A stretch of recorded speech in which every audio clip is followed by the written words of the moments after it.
Yeah, I have basically a bunch of like best practices and things to keep in mind when mixing. Maybe I might be able to kind of show you a little bit as I go to through example, but I'm at the stage now with this recording with my band where we're ready to start mixing, I think. We've pretty much gotten through everything. And you know what? I'll show you a little chart I made that I was thinking of maybe, I don't know if putting this out to people or even just talking about it on the podcast. But this was so much help and so much inspiration. I don't know why it's so gigantic. Let me just refresh that. There we go. So I just made this like simple chart, like this tracking chart. Um, in the past, I've done this. I've seen it in studios too. It might be on like a whiteboard or chalkboard or something. But it's nice to have it on Google Drive, just so I can look at it anytime and I could share it with the other guys. Um, I've got the songs on the left hand side, and then the elements I thought that would go into each song. So I knew there were going to be drums, bass, guitars, and maybe some synths, maybe some percussion, definitely vocals, maybe even some atmospheric stuff. And as we completed each thing, I just colored each box green. And it seemed almost impossible at the beginning when I had all these empty boxes, but just chipping away piece by piece, brick by brick, we finally got through everything. There's certainly some songs like that didn't all have synthesizers, didn't have percussion, and actually this song here, where you see a couple blanks, I'm still not completely sure if I'm gonna try to do any synth stuff, but I'm kind of thinking no. I have a yellow box, meaning I'm sort of like halfway done with that. So I did some guitar feedback stuff with the guitar feedback pack, and I might just want to look at that again to make sure it fits, and I'm not just kind of putting it in there because I have it and because I can. You know, that's definitely something that happens a lot in the recording process, especially when you have infinite tracks. You just do things because you can, which is one reason I think that the challenge we're doing right now with the club, the make a track with only 4 tracks, make a song with only 4 tracks, is kind of a fun one because it really limits you. And I know some people have put stuff up. So can you put some stuff up already? And it's cool to see you work under that limitation. Um, but we don't have that normally. And this was one way for me to kind of not get myself out of control too, to limit a little bit. So that's this is a handy thing to put together. I don't know. Maybe it'd be useful if I make sort of like a template for everyone. Something I might do in the future. It was kind of easy for this project because we're a band and we already sort of have some of these, instruments decided. You know what you're going to do. But a lot of times, um, when I'm doing a track, I have no idea what I'm going to put in. I'm going to try to put everything in. Yeah, I've got it. I've got the session open for one of these songs. It's wound up 57 tracks all in all. Some of them are groups, some of them are like doubles. So it's not like there's 57 sounds.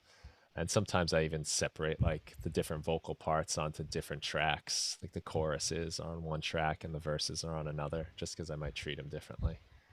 But it's kind of a lot to look at and a lot to work on. And it is a little daunting, um, when you start thinking about mixing. But I thought I would share some things that I'm gonna be doing and some thoughts with you guys. And the first thing I think worth doing is having some sort of plan, knowing what you're going for, knowing what you're aiming for. As I said, there's quite a few tracks on here, so it's a good idea to start thinking about what's going to go where and how it's all going to fit into the project. I really like to think of a mix almost like I think of a painting, and I'll put an EQ8 over here. Let that load up. To me, this is the canvas. All of these frequencies, right? We get from Basically 20 hertz to 20,000 hertz. That's supposedly our range of hearing. We don't really hear the very low stuff as much as we feel it, and a lot of the high stuff is mostly air. But this is what we get to work with. And if you think of this like a canvas that you were going to paint on, you spread your composition out throughout the painting. There's I've always had the tendency anyway, like where I want like every single sound to be powerful and big and huge. And you just can't do that. You just can't have everything take up the whole space. You got to sort of make sacrifices and put things in certain spots and make decisions about what's going to operate where, what's going to kind of work in your bass frequencies, your low, mid lows, and then your mids, and then your high mids, and then your high frequencies. What are all these things going to be doing? What is their job in your mix? It's over here. So you're kind of like I like to consider all of my sounds and instruments as like having a job. Like it's going to operate here, it's going to operate here, it's going to operate there, it's going to do this job in my mix. And a lot of the choices I make about what I'm going to add to a song have to do with where I think there could use some energy. Um, but you can't just put everything can't be bassy. Just like if this was a painting, I can't put everything over here. If I have a house here, if I have a tree here, if I have a person, if I have a river, they're all going to be blocking each other and you're not really going to hear or see anything. And it's sort of the same thing with your mix. If you have everything occupying those areas, they're just going to kind of muddy up everything and you won't have the room and the space that you need for stuff. There's also a bit of a paradox with music, recorded music in general. In the real world, there's no limit on how loud you can get. You can just keep adding things. I could have 5 guitars, and if I add a sixth one, it'll sound even louder, and then they'll keep sounding louder every time I add a new instrument. But in the mixing world, the more stuff you add, the less room it gets to have. There's only so much space in here. So if you just have like one guitar and one voice, you can make them huge and take up all of the room in the frequency spectrum. You can have a lot of bass in there, you can have a thick, heavy voice. But as soon as you start adding other stuff, you have to make room. So that really means you're making stuff smaller. And that's kind of the opposite of the way it works in the real world. And I know that can cause problems when we're trying to mix. So you have to sort of think of things a little differently. And it's a lot about making room for stuff in mixing. That's how I think of it. I'm often like trying to fit things together like a puzzle so that it kind of fills this up nicely. And really like your mixing starts with your arrangement. A good mix really begins with a good arrangement.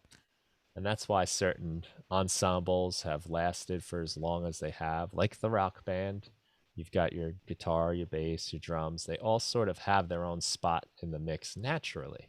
So you don't have to think about it quite as much. But in other styles of music, especially electronic stuff where you can synthesize all different things, use all kinds of samples, you have to sort of make decisions where things are going to go and how they're going to fit. So I think really you're mixing as you're arranging things, you're mixing things, they kind of work hand in hand. If you choose instruments and sounds that complement each other and then fill in certain areas and then leave open other areas for other instruments, you have much less work to do. But if everything is all over the place, you have a lot more work to do. So I like to think about what occupies different frequency ranges. And the next consideration is, what is the focal point? What is in your foreground of your painting, we'll call it? What's in the middle and what's off in the background? And thinking about that can be pretty important too. What are the things your listener is going to pay attention to? What's going to be the focal points? And what are the more supportive roles? And then what are things that are more in the distance? And I think it's a good idea to really keep that in mind as you're working, because it can be tempting to just try to make everything come in the foreground. And especially when you're making all the sounds yourself, you're personally attached to everything and you want them all to have attention, but sometimes some of those sounds work best when you almost don't even hear them and you just kind of feel them, and they add to the whole rather than stick out on their own. And that can be difficult when it's your own work to let those things just kind of sit in the background. So that's a bit of the planning, really.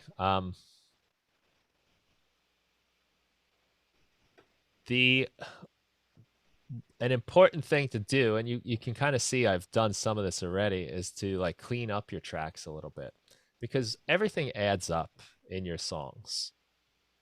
All the parts add up, even if there's just a little bit going on, a little bit of noise in a track, that does add up. Probably can see it in here. Right now I'm looking at like my rack tom on this drum track, and I'm gonna just pull this open a little bit and focus on this area right here. I'll let you hear the rack tom quick by itself. And you know what I'm going to do also? Since I'm mixing now and I don't need to record, I can raise my buffer size a bit. So I'll bring that up to like 1,000. And that'll give my computer a little more time to process everything, and I'll get fewer dropouts. You can even see my CPU probably went down quite a bit when I switched between the two. Switching to 128 again. I'm almost 40 something. I go to 1,000 and I was in the 20s. That's pretty significant. Much less power required. So you can hear this drum. That's just that rack tom. And you notice there's like more than just the tom sound going on. When I play from here, all of that noise is the microphone on the rack tom. It's kind of extra. Like, I've got a mic on my kick, my snare, and the overheads. So if I can cut that out, I can save myself some room. Because if you look, it is taking up a pretty decent amount of my meter here. I'll go into this view here. That's a lot of energy right there for something that I kind of don't really need playing right now. So one of the first things I like to do is just clean stuff up. Where I don't need it, I'll just cut it out. For the most part, it works fine. There are definitely some instruments, though, where that doesn't work as well. I had a guitar. Where did I have that guitar? Okay. This guitar here, at the end, so I'll let you hear this part right here. It might be soloed. Do you guys, should I play the song? Would that make more sense? Do you want to hear some of it? You've heard some of this before. Yeah.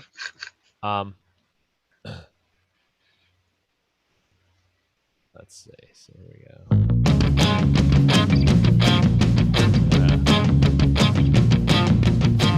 I had a feeling that something was wrong. Bring the volume down a little. I didn't believe it. I waited too long, and it's not gonna be magic.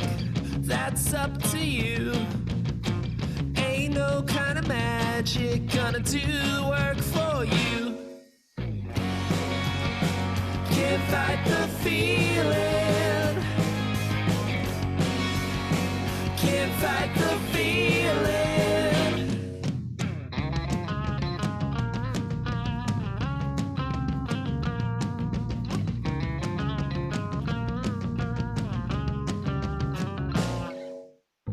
I should have seen it with my own two eyes. I didn't believe it, and now I must cry. And I'll take your share and you'll walk with mine. I should just leave, but I did it one more time. Can't fight the feeling. Oh no. Can't fight the feeling.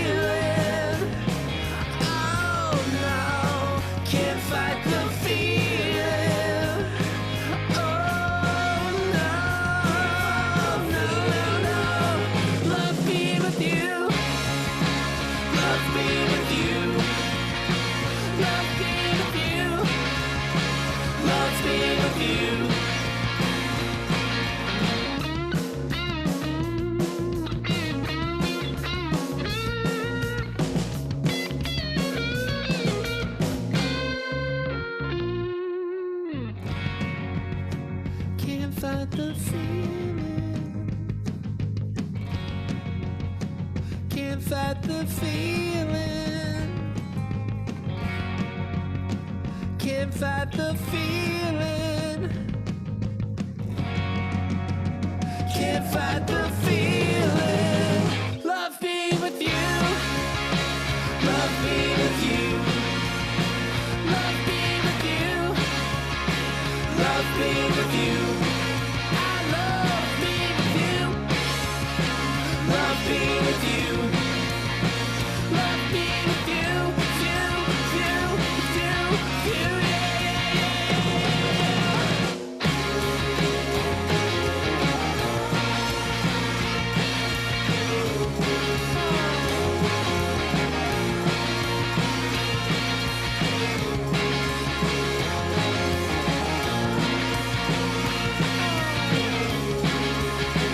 love being with you.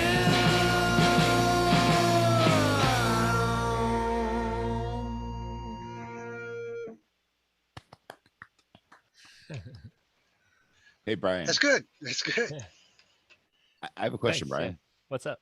What's the Juno doing?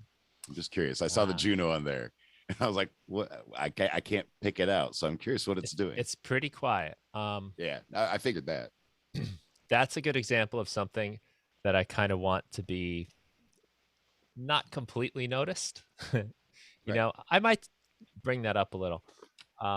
So this is like the pre-chorus thing, the can't fight the feeling part. For you. Can't fight the Okay, just a little spatial kind of noise in the background there. I Yep, like that. just a little bit, a little glue. I might bring it up a little bit. But I don't want it to really be super noticeable. Yeah, no, I get it. I get it. It's to put those two notes that are part of the chord in the song a little heavier. Kind of like how Yeah. you're talking about with the drums having the extra MIDI snare on top of it to kind of clarify a little bit. Yeah, exactly. Because my main guitars at that point are kind of doing this like picking thing.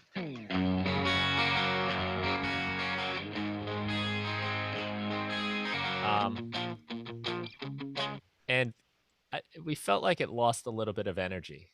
You Yeah, know, like that's supposed to be a slightly bigger part. And I did wind up throwing in another guitar too over here that just kind of hits the chords big. gotcha. Should give you guys original sound. And one other question, Brian. Are you familiar with the Replacements? The band. Just curious if you are. I think you might be muted.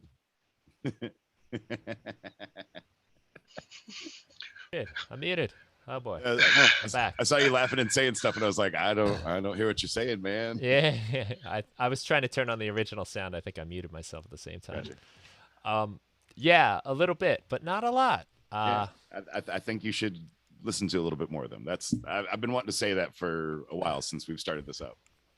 Cool. I think you would enjoy them. Nice. That's all. I will check that out. I'm gonna All right. make a note because you're They're- not the they're first little- person to say that to me. They're a little more punk than you guys, but there's some similarities there. I think you'll enjoy them. Cool. Yeah. All right. Yeah, I always use new stuff. Oh, I'm also really excited. I use the Easy Tambourine, one of the free racks I just put out. For that.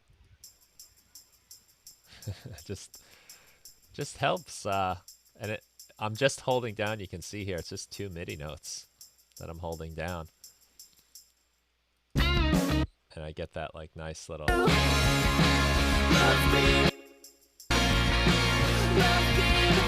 You know, it's a lot easier than trying to play it. So, yeah, so that Juno pad is really just to kind of fluff things out a little bit, give it just a little bit of, I guess, space and air. I think what I said earlier was like I do cut out like certain things. You see it a lot in the bass here, where these little cuts happen. The bass was noisy, so I literally went in here and just cut every little silence, more or less, and that helped a lot. But on something like this guitar, this guitar is like playing a little riff. And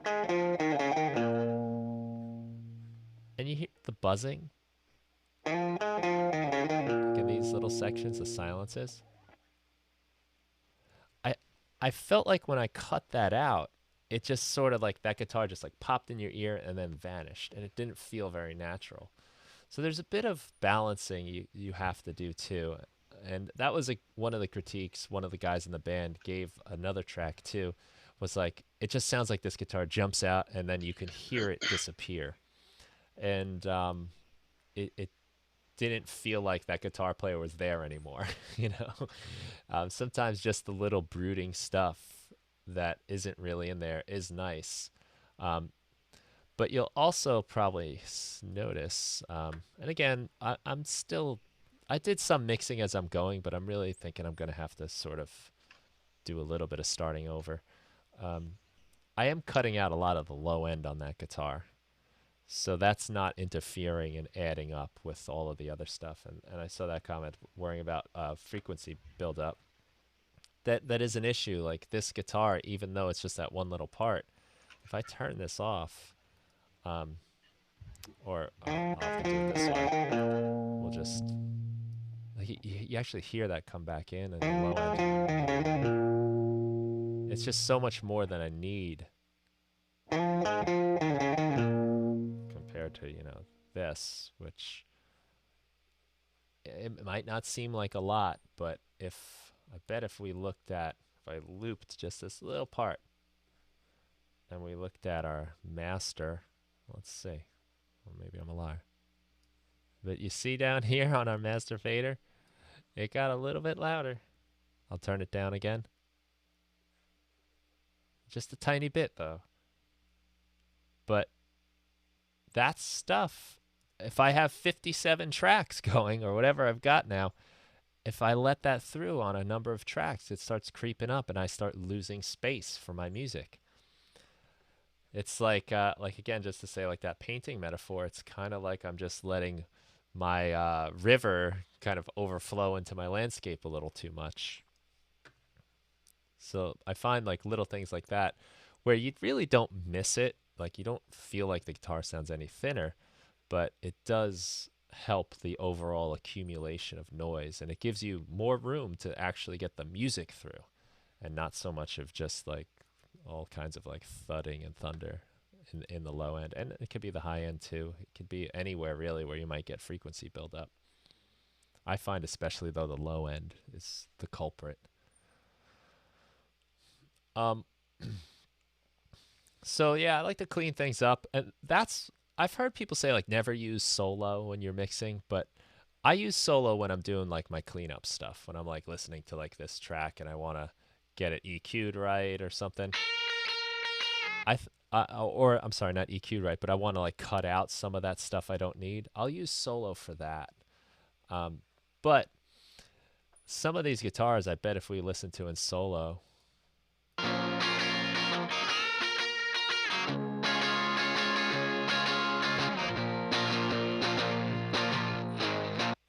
they get a little thin sometimes. I know especially my acoustics are very thin.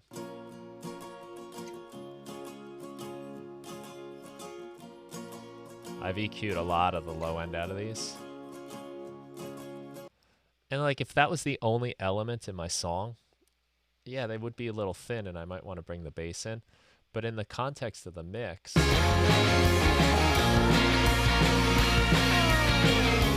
I kind of just want them for their jangliness. They're just kind of like a little sparkly. They add a little bit of like brilliance. Yeah, right. It sounds like, and another thing about them too is they sort of just have like the room noise, and they have this live feeling. The way we did those guitars, we played them together at the same time, so they kind of have a little they add a little excitement. Like we were saying to each other when we were recording them, like it's like a party's going on or something. It adds just life to it. But I definitely don't want all that low end of the acoustics because that's gonna make it harder for all the other stuff to come through. So I might do like some soloing to clean up problems, but if I were to solo all these instruments and mix them individually, EQ them individually so they sound good on their own, they're probably not going to sound good together. So it is sometimes there are sacrifices you have to make, and it usually makes everything sound a little better. This is working as a whole. Nothing's working individually. No one's ever going to hear those acoustics on their own anyway.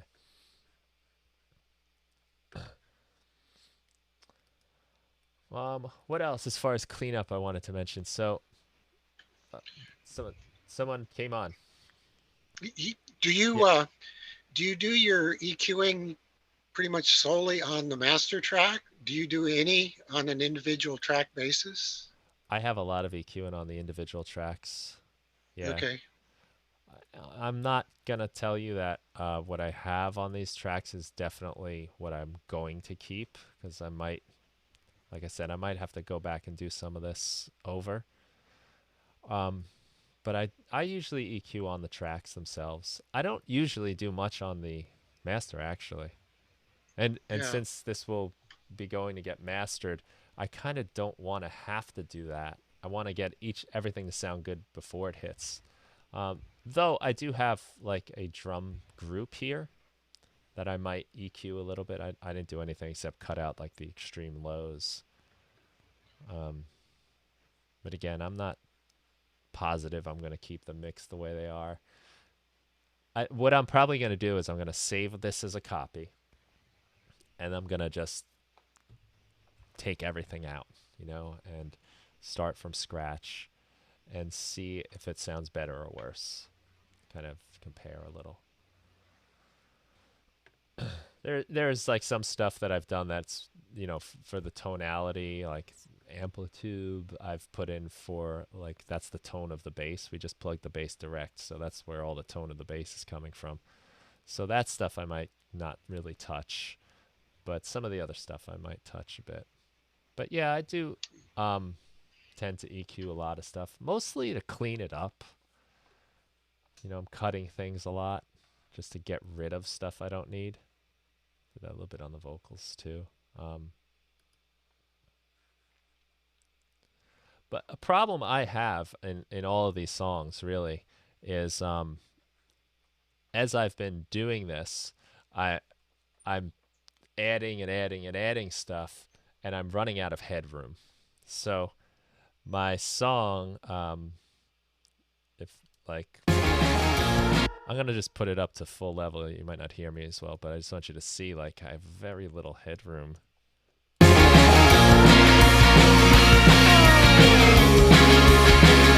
And I've actually brought things down a bit too. Like you can see, I've just highlighted everything, selected all the tracks, and just dropped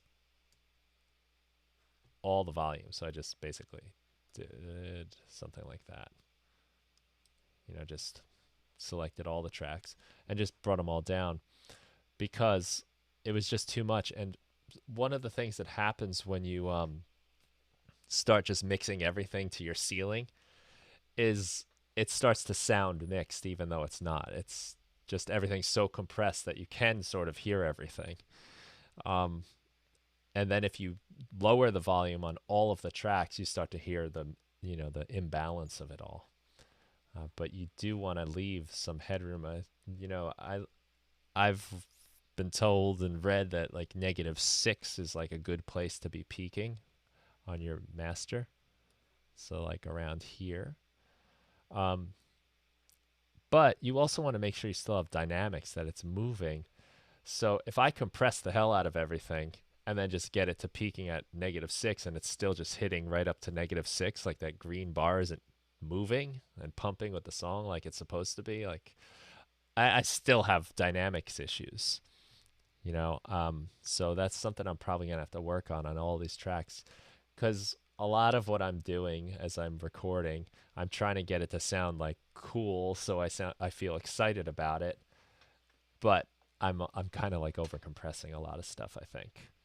So I'm gonna have to probably dial that back a little bit.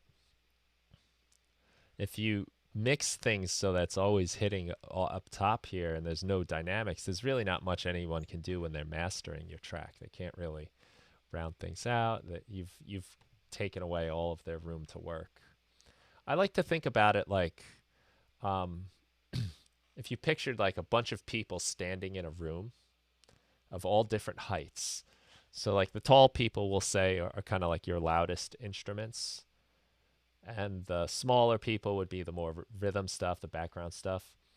If you were to like raise the floor, or maybe we can say lower the ceiling, however you want to think about it, um, eventually the tall people are going to have to start crouching down and bending over, and then like the shorter people or the quieter things would then have their heads to the ceiling too, and you'll be able to kind of see everyone's head along the line of the ceiling, but there's no movement, there's no breathing room. It gets that's like literal headroom, but it's sort of a way that's helped me visualize it, that I need, like if the sound is going to be comfortable, they need to be standing up straight. They can't be squished down too much. And I think right now I have the ceiling and the floor have just like squished all these people down, and I need to kind of fix that on some of these tracks. I have noticed like on this one when I did lower the overall levels a little bit, which I think it was this. Maybe it wasn't this one actually. It wasn't this one. It was a different song. It has like more of a bounce beat. It's like dun dun dun dun dun dun dun. You could feel the bounce more when everything was smushed up to the top. It was more like dun dun dun dun, and it didn't have that bouncing feeling as much. The space between the notes was kind of lost because all the sustain was just as loud as the impact. I don't know if that makes sense, but it's one of the ways I visualize it anyway. Let's see. Something important to watch out for is the gain staging between your plugins. I'm trying to see if I can find something that has a lot of plugins, probably the vocals, because I'm always there we go. Sometimes I feel like the amount of plugins you see on something is relative to how comfortable I feel with it and how it sounds. So the vocal tracks always have a lot of stuff going on. We want to be careful that we're not peaking in any of these. All these little meters in between our plugins show us like where the volume is. So if let's bring this down a little bit again so it's not quite as loud so I can still talk over it. Go to let's see.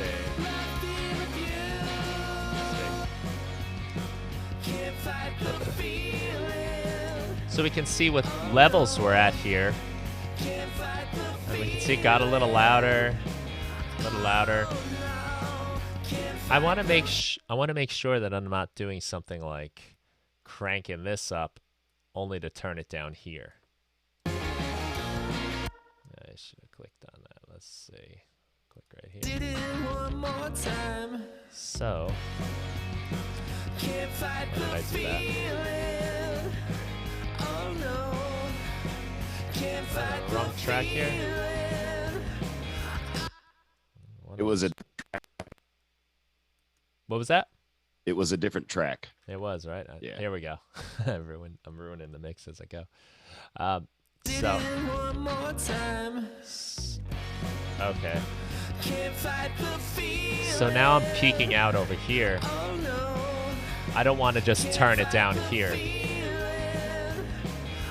because I'm, going overboard here and fixing it later on.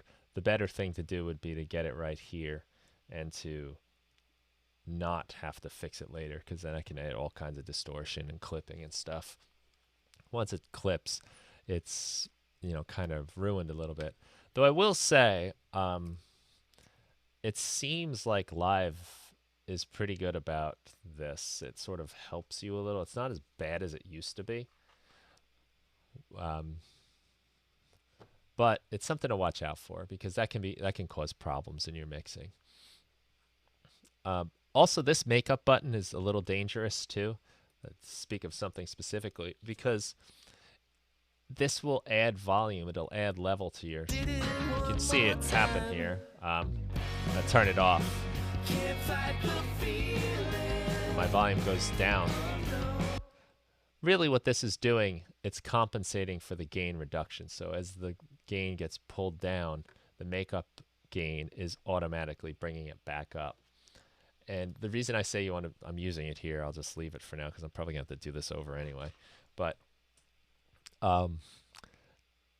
what this can do is trick you into thinking the plugin is doing a good job for you because it's making it louder. And we generally like things that sound louder.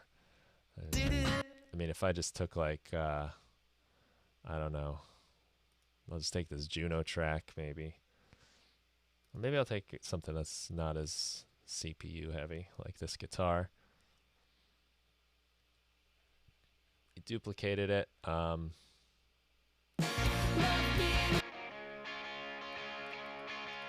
If I ask you what sounds better, that or that,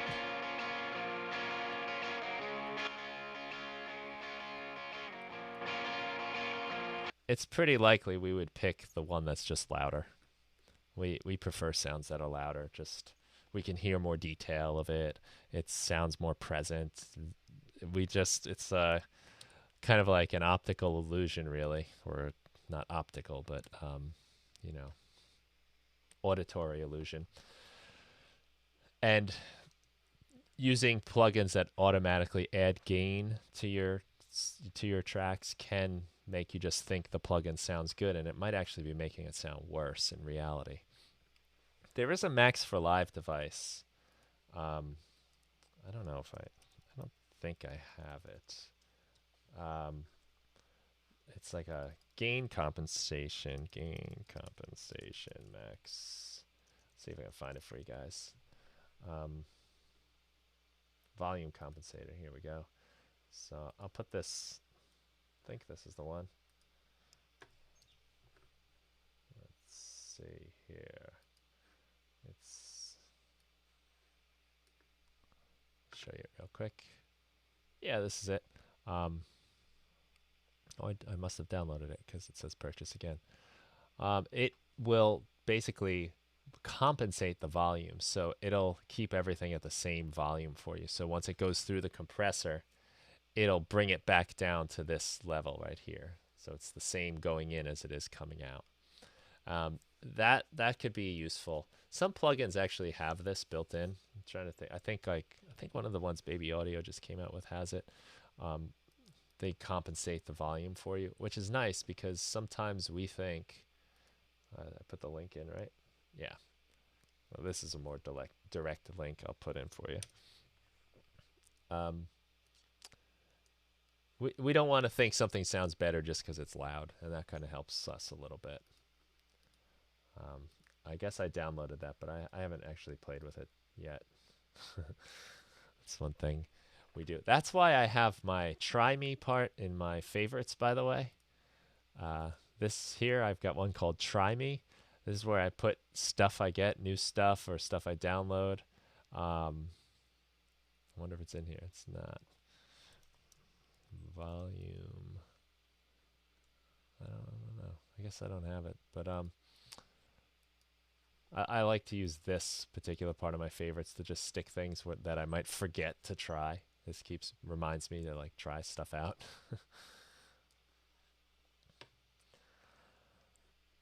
All right, where were we? So another thing I need to look for, and I kind of talked about this, I guess, but when we were talking about cutting frequencies, but you want to look for like any competing frequencies. So certain elements like your bass and your drums are going to have similar frequencies in them. You're going to see like overlap or masking frequencies with the bass and especially the kick drum. So it's something worth paying attention to. You could There is a Max for Live device here called it's an EQ multi EQ. That's not it. I forget what it's called. Analyzer. Maybe it's analyzer. Multi-analyzer. Here we go. That you can put on, say, your bass track here. And, you know, we can look at my bass. It gives me this readout. Has a floating window, which is cool. And then I could also pick, say, my kick drum. And I should probably also pick the kick drum, which is the MIDI kick drum that I have. And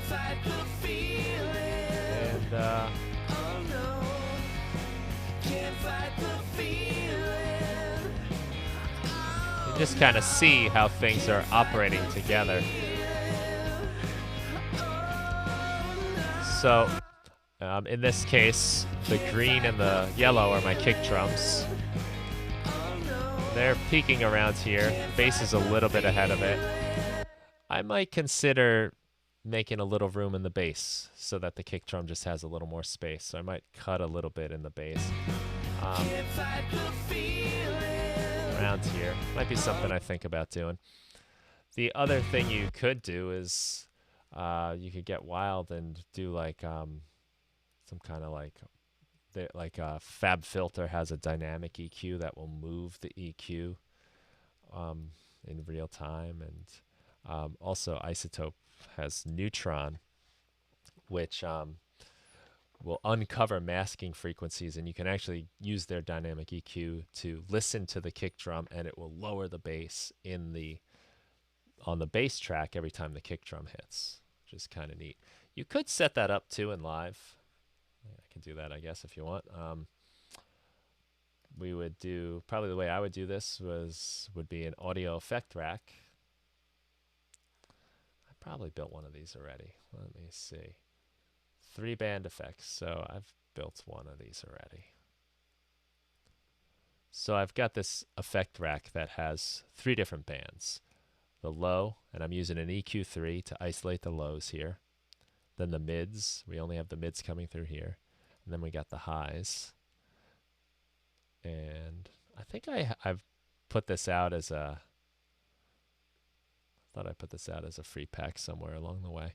But anyway, what I can do now is I can just go to my lows here. Not the hardware store, but this frequency band. And I'll put my compressor. And I like to use this Live 8 compressor preset, because it doesn't click as much as the other one. But now this is a compressor that's just on the low end, and I could sidechain that to the kick drum. So we'll see that that's only being activated when the kick drum hits. I'll really just make this drastic. And maybe I'll put the EQ on it just so you can see it happen too. So we should see the bass on this. Anything from about 200 or so, right? 213 and below should move down. Let's see. Let's turn this off. And these notes look a little higher. They get pushed down a little bit every time the kick drum hits. Of course, I want to be kind of careful that I'm not overdoing it, because I don't want to lose all of my bass energy. But this is a way that I'm essentially sidechaining the kick. I'm sidechaining the kick to the bass compressor, but only to the low frequencies. I'm not affecting those higher frequencies, so that most of the bass still comes through.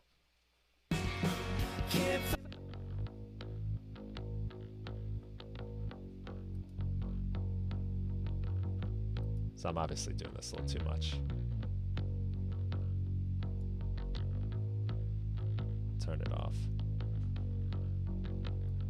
Back on.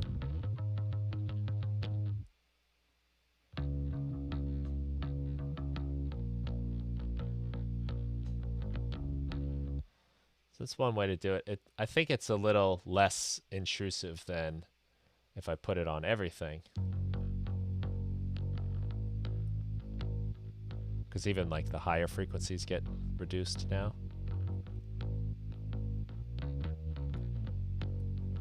But really, the only problem I have with the kick is on the low stuff. So that's a method you can use, I guess. How's everyone doing?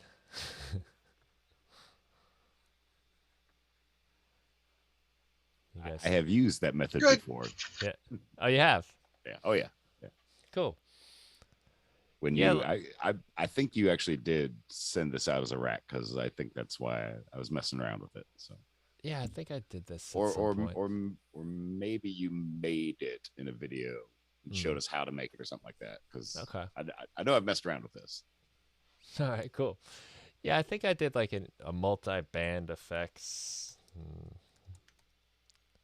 I don't know. Can't keep track of it. Easy multi-band effects, empty. That's probably it. A different version of the same thing. Yep. Yeah, I also made it a dry-wet thing too, so you can do that. But yeah, the same idea really. So that might be something I consider doing. We'll see. We'll see how it sounds. Again, like in this kind of music, though, I don't want to get it to sound too unnatural either. Like that's a big thing, and that's definitely a criticism I got from some of the guys in the band. Well, the guys, there's only two. That some of the things I was doing was sort of taking away from the natural feeling of it. One of those in particular was like doubling the vocals. I did that like pretty much for everything, but I did find, and I agree with them, like fewer effects on the vocals and not always doubling them made them sound a little more like personal and like honest, I guess. That actually brings me to another point I wanted to make here. When I'm doing effects in this, especially, this is this kind of music, a lot of the moves I'm making here, I will do them until they're really obvious and then back them off a little bit. So like this compression idea on the bass, like I can really feel it drop off when I go that far down. So I'll bring it back to like either I just barely notice it or I stop noticing it in comparison to how crazy it was. I might do that with like volume increases. I find like, you know, again, everything adds up. So subtler moves just tend to work better because when you start doing big moves over a bunch of tracks, suddenly everything gets out of whack real quick. But little more subtle things, you know. And I got one more note here. Another thing that I haven't done yet, but I'm going to try when I really go to mix these, because I've had success with it before, is trying to mix in mono. So I would put a utility right on our master track and just hit the mono button. And now everything is right down the middle. And I can't kind of like cheat a little by just, sometimes you have competing elements, and if you put one on the left and one on the right, it's suddenly they sound like they fit together and they have room. But you're kind of cheating. You're using the stereo field to do it. It would ideally be better if you can get them to sound okay together. And then when you turn off the utility with the mono on, then everything sounds bigger.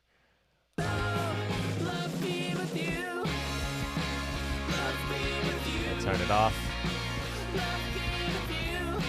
Then I would have all this extra room to pan things out and move things around. So, you know, that's like a discipline one though. It's fun to pan things out when you're mixing. So you have to sort of like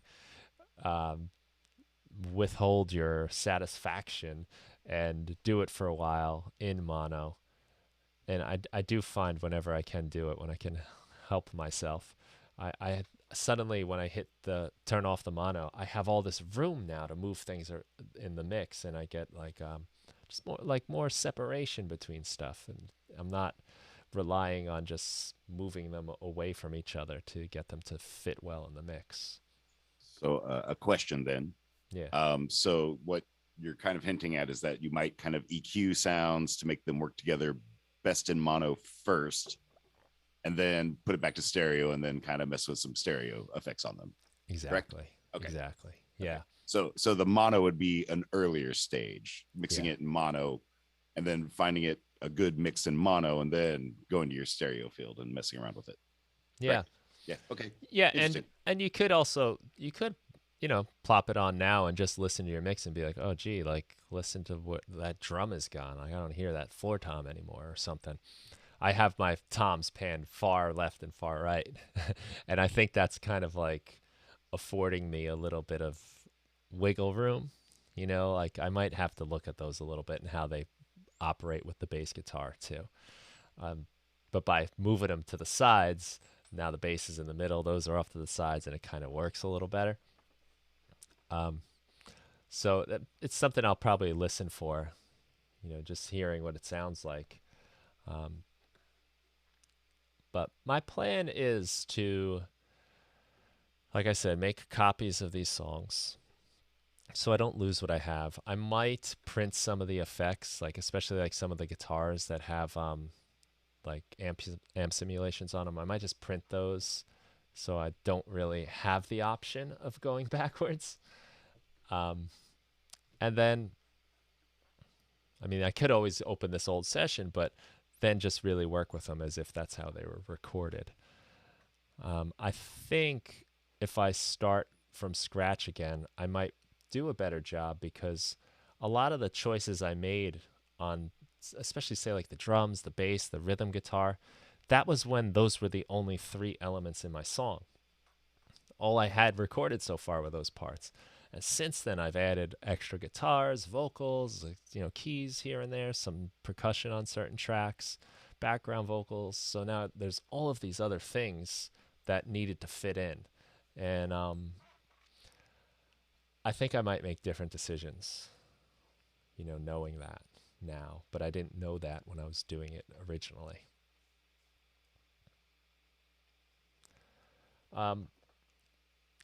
That being said, I might lose my mind and just kind of deal with what I have. There's a point, where you want to kind of like put a fork in something and call it done. You can always do my route and just work on it for an hour and go, all right, done. Bye. Yeah, I I'm like kidding. that.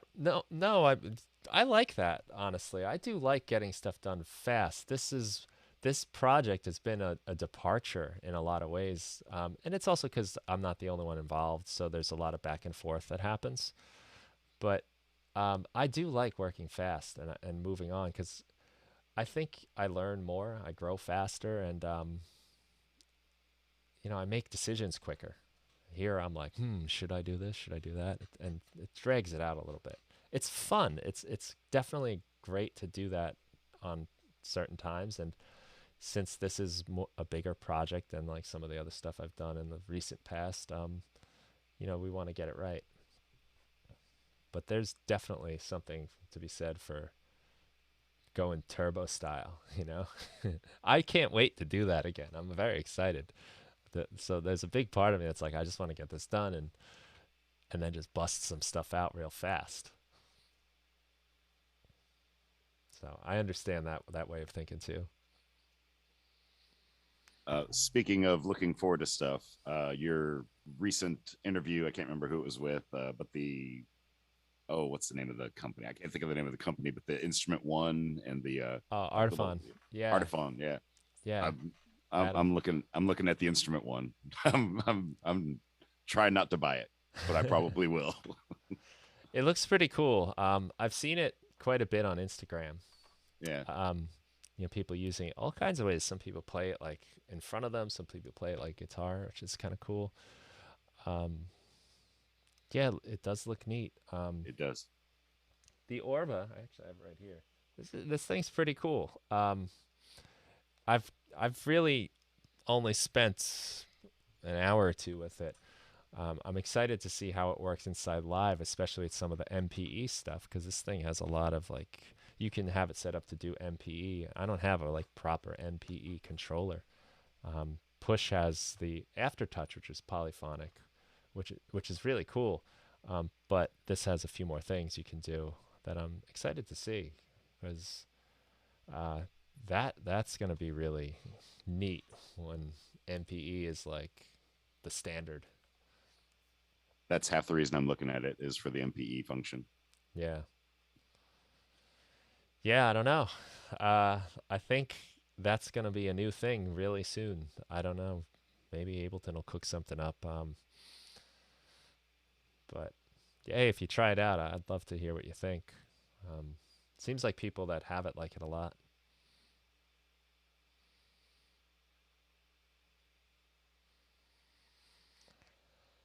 So, is there anything I need to clear up or that you have questions about before we part our ways tonight? Just one kind of artistic point. You were talking about the some of the subtle areas, and in your outro there at the end,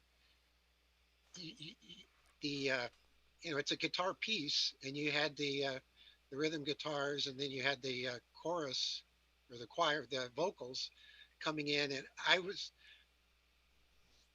kind of expecting the guitars to fade a little bit more, and the vocals to come up in so that kind of the guitars are letting you know slowly and subtly that the song is ending, but you're also getting a little bit of a boost on the Hmm. vocals that kind of offset. And what I heard the first time through was just kind of the vocals were pretty far in the background, and the guitars were just they were just kind of going along. Hmm.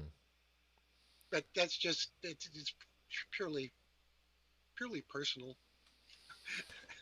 Yeah, I hear you on that actually.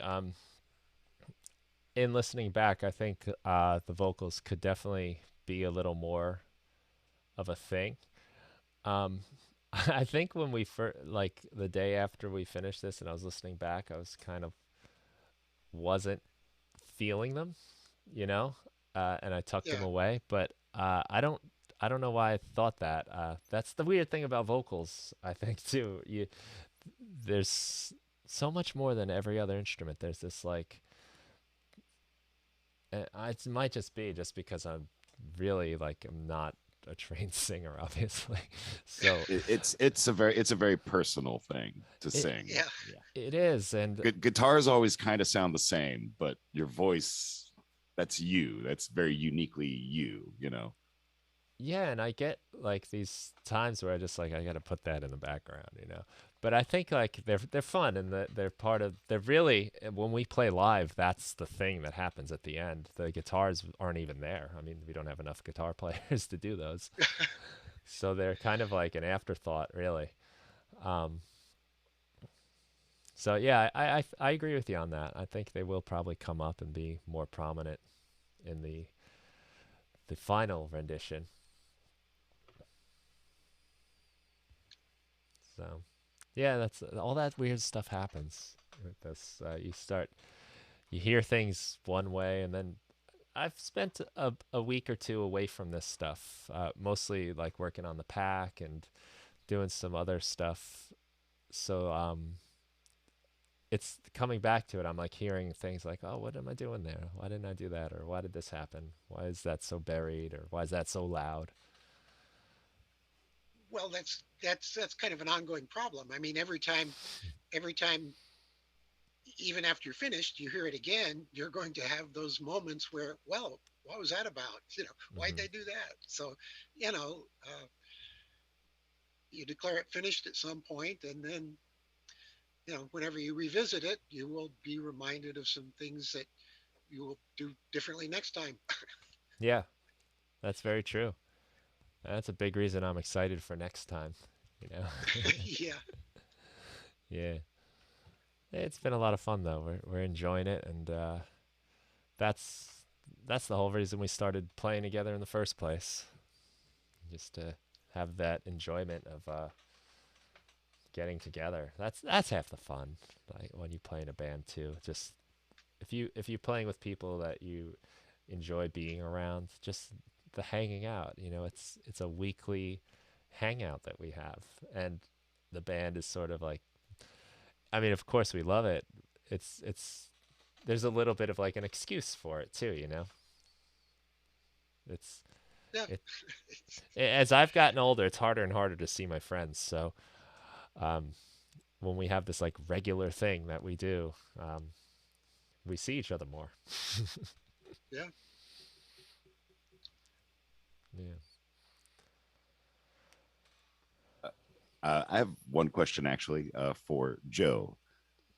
Joe, Okay. I am wildly curious about your musical output. I really hope that you share something with us someday. I really want to hear what you do because I know one time you said that you just kind of make stuff and you don't ever release it or anything like that. I'm just curious. I would love to hear what you do one day, Okay. Okay. whenever Yeah. you're comfortable. Yeah.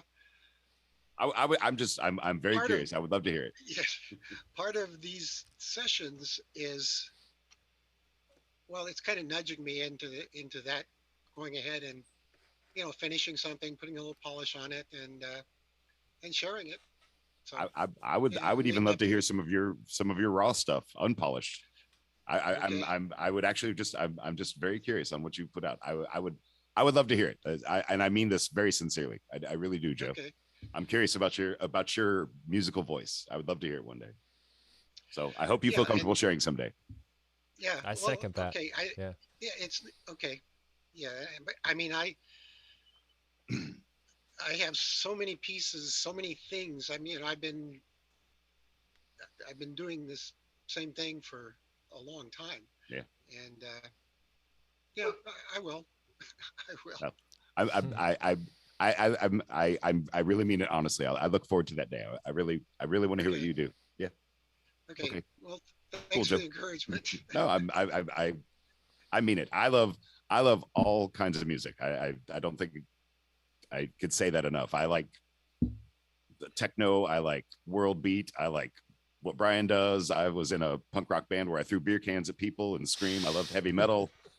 I love classic rock. I love uh, weird outsider music. That's I don't know if you're familiar with like Wesley Willis or Daniel Johnston, who are two bigger names in Mm. the outsider.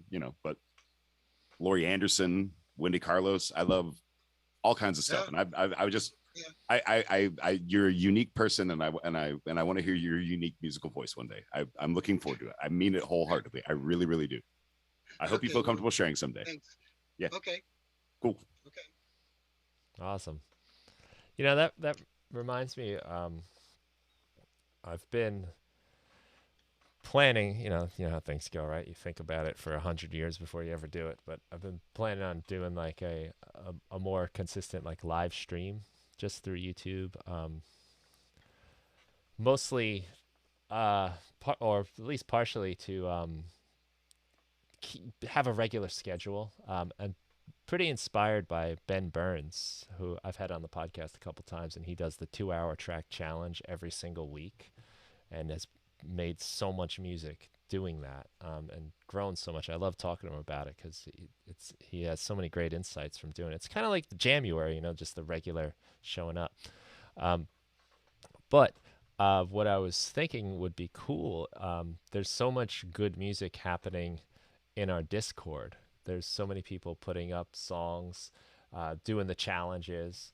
I thought it'd be cool to like share some of that like through a live stream, like listening to it live and have it go on, through YouTube. And just curious if that would be exciting or interesting to any of you guys.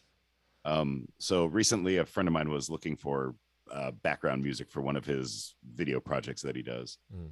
and asked me if he could use one of my songs. I just said, "Hey, go look anything." And so he's like, "How much should I send you?" I'm like, I put my stuff out for free. It's if you want it, if you like it, download it, keep it forever. I don't care. So if there's anything that speaks to you, by all means, Brian, you can play my stuff anytime. Period. 100%. It's recorded Cool. here live on your show. I'm recording live, but I agreed to this. So that's if you can find anything. It's up to you, man. If you want to play something, like, please do. well, like, like when we get like, I think it'd be fun to like go through the challenges, like you said before, to watch the process to do it, um, and then say, all right, so let's hear what other people are doing. I think that could be like a cool aspect to all this. Yeah, I think that would be pretty interesting. Nice. One of my favorite parts about this is like just hearing what everyone does, and um, I get so inspired every time I get in the Discord and like hear some new stuff and see that like you guys are working and putting stuff out. It fires me up, and I think it would be cool to have like like maybe like a portion of whatever I do to at some point do like a listening party or some sort. That makes Yeah, sense. I think that'd be fun. Yeah. Okay. Cool. I'll Well, put something in the Discord, and we'll just take people's stuff without them knowing. But but it'd be also nice if I could say, hey, check out their Bandcamp, check out the site, see what everyone's doing. So Jack on Skates is doing an October kind of January thing on their Instagram, and it's neat watching what they're putting out. So I just and I'm with you. Every time I get in the Discord, I get fired up. I just see people putting stuff out, and it makes me want to try something different or do the same old. I don't know. I like being around creative people. I've really negated a lot of negative people from my life, and I'm trying to be around more artists that inspire me, that are good people. And Brian, you've been in bands for a long time. There's certain egos out there that you don't really want to be around because they suck up the whole room. So I'd rather be around a bunch of people that are trying to create something all the time and having a good time.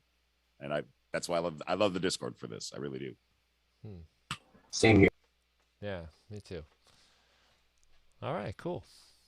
Well, that's fun. That makes me more apt to doing all this, especially talking about it and saying I want to do it. But knowing that you guys are excited, that's great. Well, let's wrap this one up then. Call it a night. It's been great to see and talk to you guys. And I look forward. Hey, another good session. Really enjoyed it. Yeah, good. I hope it was useful, and Me too. maybe I can again put this. I do have some notes, so maybe I can just put this up for you guys if it's useful to just have them to see. I'll try to make it nice or something and get it out there. I do have one last question, and this is a silly Zoom meeting tech question. Okay. So Pedja has the logo on when he's not on camera. How do you do that? I can't figure it out. I want to put an image up instead of just the. I think I have that. It's easy. You are going just to preferences and I think background and filters. Background filters. Oh, maybe no. You know why? It is actually on my profile. That is this is the school's Zoom profile, and probably I put there just as a profile photo. Okay. It is not a part of the Zoom probably now. Gotcha. Yeah. Okay. No. Sorry. No, go down. Down. Recording. You have background and recording and profile. When you click the profile, there is the place for photo in Zoom preference. Okay. Did you find profile? Well, I'm on the settings page, but I don't see where my profile would be. I mean, it's not a big deal. Okay, there is profile actually. That's how I put my logo, and that circle, and it matches the place where you can put the photo into the Zoom. Okay. Yeah, okay. I'll find it one day.